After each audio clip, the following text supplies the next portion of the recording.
Page of manifestation, the moon. Okay, and हमारे पास है 3 of suit. Bottom of the deck पे है हमारे पास आपकी एनर्जी 3 ऑफ कप्स।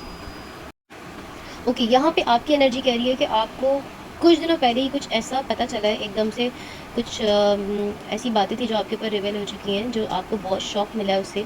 आपको समझ नहीं आ रहा कि राइट अब क्या है, रॉन्ग क्या है। इस न्यूज़ ने, इस जो भी आपके ऊपर बात खुली है, जो राज खुला है, उसने आपको टोटली हिला के रख दिया है। अभी आपको समझ नहीं आ रहा कि आपको करना क्या चाहिए। टोटल ब्लैंक कर दिया है। आप यहाँ पे शादी भी करना चाह रही थी, और थर्ड पर्सन सिचुएशन जो आपके सामने आई है, यहाँ पे बेसिकली थर्ड पर्सन सिचुएशन है, और जो आपके सामने आई है उसकी वजह से आप बुरी तरीके से हिल चुके हैं। मेंटालिटी भी थोड़ी डिस्टर्ब हो चुकी है आपकी, और हेल्थ पे भी इफ़ेक्ट पड़ रहा है यहाँ पे बहुत ज़्यादा।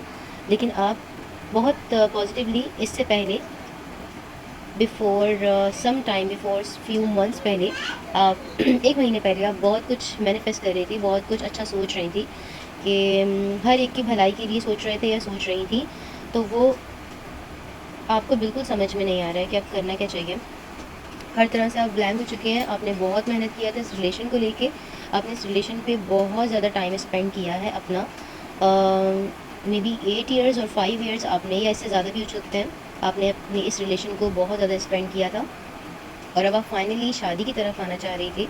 और अगर ये लोग ये जो सिचुएशन आपके साथ चल रही है, इसमें आपके साथ सिर्फ़ और सिर्फ आपकी बहुत करीबी एक ही पर्सन है, या तो आपकी बहन हो सकती है या भाई हो सकता है, जो इस सिचुएशन में आपका साथ दे रहा है। अदरवाइज़ कोई भी आपके साथ नहीं है। यहाँ पे आपने इस रिलेशन को बहुत ज़्यादा फुलफ़िल किया था, क्योंकि वो पर्सन काफ़ी ज़्यादा टॉक्सिक फेज़ पर आ गया था।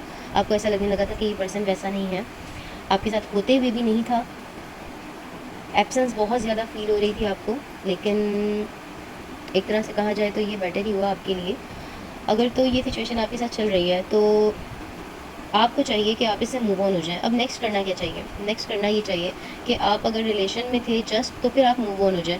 और अगर ये शादीशुदा लोगों के लिए एक पॉइंट है, अगर ये शादीशुदा लोगों के लिए रिवेल हुआ है, जिनका ऑलरेडी निकाह था और बहुत टाइम उन्होंने अपने इस रिलेशन को बहुत ज़्यादा इन्वेस्ट किया, इस रिलेशन में अपना टाइम, और अब आके उन्हें पता चला कि ये 3 साल से 4 साल से रिलेशन चल रहा है आप उस पर्सन का, थर्ड पर्सन का, आप उस आपके बंदे के साथ या बंदी के साथ, तो उनके लिए भी यही सोल्यूशन है मेरे पास। ये सोल्यूशन तो नहीं, मैं सजेस्ट उन्हें ये कहूँगी कि अगर आपके बच्चे हैं तो अपने बच्चों को, अगर आपके पास कोई और वे निकल रहा है, मतलब अगर आप बर्दाश्त कर पा रहे हैं या बर्दाश्त कर पा रही हैं, या आप मूव ऑन कर सकते हैं, इस प्रॉब्लम को जो है यहीं पर छोड़कर आगे चल सकती हैं, चल सकते हैं, तो फिर तो आप लोगों को चाहिए कि इस रिलेशन को आप कैरी ऑन करें, इसको चलने दें और एक और मौका दे दें, क्योंकि ये बहुत बड़ा आप लोगों के लिए सरप्राइज़ हुआ है। ये पॉइंट जो है शादीशुदा लोगों के लिए है आपके लिए बहुत सरप्राइजिंग हुआ है, क्योंकि आपने इतना टाइम इन्वेस्ट किया इस रिलेशन पे। अब जब आपने आगे सोचा था कि अब रिलैक्स हो गया, अब इतना टाइम हो चुका है हमें इस प्रॉब्लम को चलाते हुए, ये बहुत सारी प्रॉब्लम्स थी,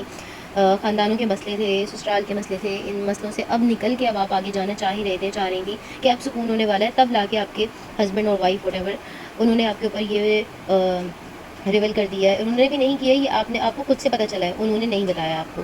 ये अचानक से आपको अपने ज़रायों से पता चला है कि किसी थर्ड पर्सन के साथ इन्वॉल्व है।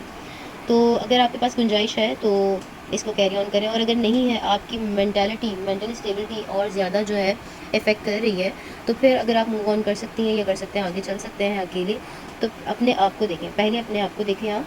अगर बेटर होगा, अगर आपके लिए बेटर, अगर आप चल सकते हैं आगे, तो करें आप इसको आगे। अपने रिलेशन को छोड़ सकें तो छोड़ दीजिए, अगर नहीं छोड़ सकते हैं, पॉसिबिलिटीज़ बच्चों की वजह से नहीं बन रही हैं, वैसे बहुत ज़्यादा डिफ़िकल्ट हो जाएगा। अगर बच्चों के साथ हैं और इस तरीके की सिचुएशन है, तो कोशिश करें कि इस रिलेशन को चलाएं। और अगर आप लोगों की शादी नहीं हुई थी, जस्ट रिलेशनशिप ही था आपका इतने टाइम से, तो फ़ौरन इस रिलेशन को आप स्किप करें। ये नॉन मैरिड जो पर्सन है उनके लिए ये मेरा मैसेज है कि अगर आप मैरिड नहीं थे और करना चाह रहे थे इसके साथ, तो आप नहीं करें, क्योंकि धोखा नहीं होता। इतने टाइम का रिलेशनशिप सिर्फ गलती नहीं होती, ये गुनाह होता है। और किसी के दिल को ठेस पहुंचाना, और एक मिनट जो आपके साथ मुखलिस हो, आपने बहुत ज़्यादा मुखलिसी के साथ इस पर्सन के साथ चले आप इतना टाइम तक, तो बेटर है कि इस रिलेशन पे मज़ीद इन्वेस्ट करने से पहले आपने जो सोच रखा था, उस पर्सन को भी इन्वॉल्व करके अपने आगे के फ्यूचर के लिए आपने बहुत अच्छे प्लान्स कर रखे थे, अब उसको आप निकाल दें। ये नॉन मैरिड लोगों के लिए मेरा मैसेज है, इस पर्सन को निकाल दें और आगे चलने की कोशिश करें। इंशाल्लाह आपको बहुत ज़्यादा ब्लेसिंग्स भी मिलेंगी। और यहाँ पे हर्मिट भी है, तो आपको बस ये आइडेंटिफाई करना है कि ये राइट डिसीजन है और रॉन्ग डिसीजन है। कोशिश ये करना है कि आपको यहाँ पे ये डिसीजन लेना है।